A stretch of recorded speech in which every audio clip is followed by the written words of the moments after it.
John Buggiazzo writes, been thinking a lot about DC movies lately with Superman coming soon. Here's what I'd like to know. What's the hesitance to use the source material? I mean, the Dark Knight trilogy, you saw Joker, Scarecrow, Ra's al Ghul, and Bane. Yet in 5 Superman movies so far, you have Lex Luthor, Richard Pryor, Atomic Guy, and General Zod.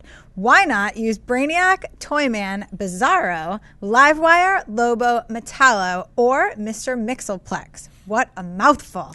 Why don't they tap some of these villains? I so hope Man of Steel begins to fix this. What do you think?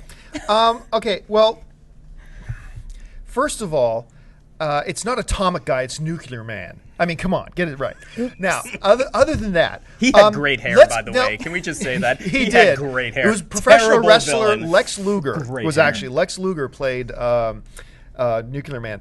Okay, so here's the thing. Let's look at the list, and this is why this is happening. With Batman, you had Joker, Ra's al Ghul, Bane, Scarecrow, all of these human, rooted in reality characters.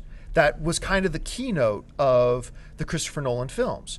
There's something very relatable for us as people. It felt more like yes, it was a comic book movie, but it was like an action drama because everything was kind of rooted in reality. Now let's look at some of these names that you list off for Superman.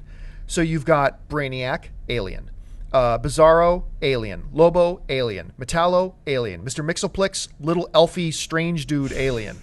So what you have is you have these characters in the comic universe with Superman that are on a totally different type of vein than the ones you get with Batman. With Batman, these guys are all relatable, grounded, rooted in reality type of characters.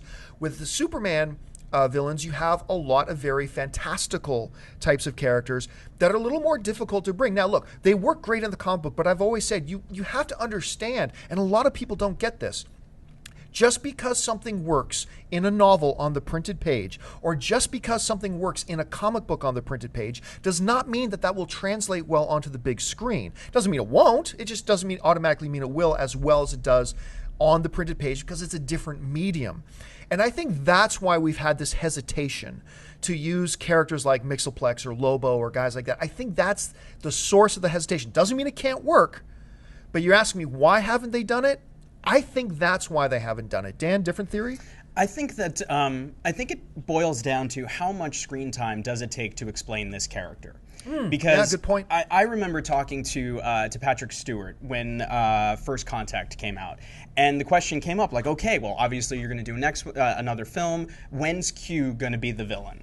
And John Delancey played Q on Star Trek: The Next Generation, and he was loved by everybody. Everybody loved him, but he was part of this strange, omnipotent continuum that was very hard to kind of pin down as to exactly what he was.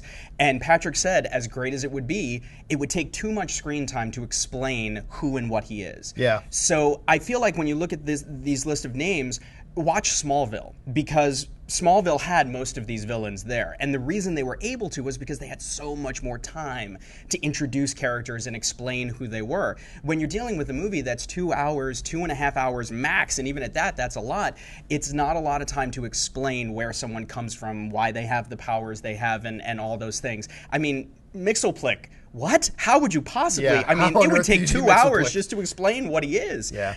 So I think that's why you probably won't see these characters in film. But again, go to Smallville. Smallville, luckily for the Superman story, you have Smallville, 10 years. There's a lot of stuff there. Yeah, and to your point, a lot of times in Smallville, which is not Superman, it's a different universe, but still, you had characters that sometimes would be on for like one episode. You touched on them and they were gone, and that you really didn't get any sort of feel for what and who they were. And if you did that on a movie, you would leave us as film fans really, really wanting, like really upset because they hardly touched on this guy. So it's a tricky thing to do. Hey everyone, if you like this video, click that thumbs up button and make sure to subscribe to our AMC Movie News YouTube channel. It's free and helps you stay up to date with all the latest movie news, as well as our daily AMC movie talk show. Also, make sure that you follow us on Facebook and Twitter to stay up to date with all of our special promotions, contests, and prize giveaways.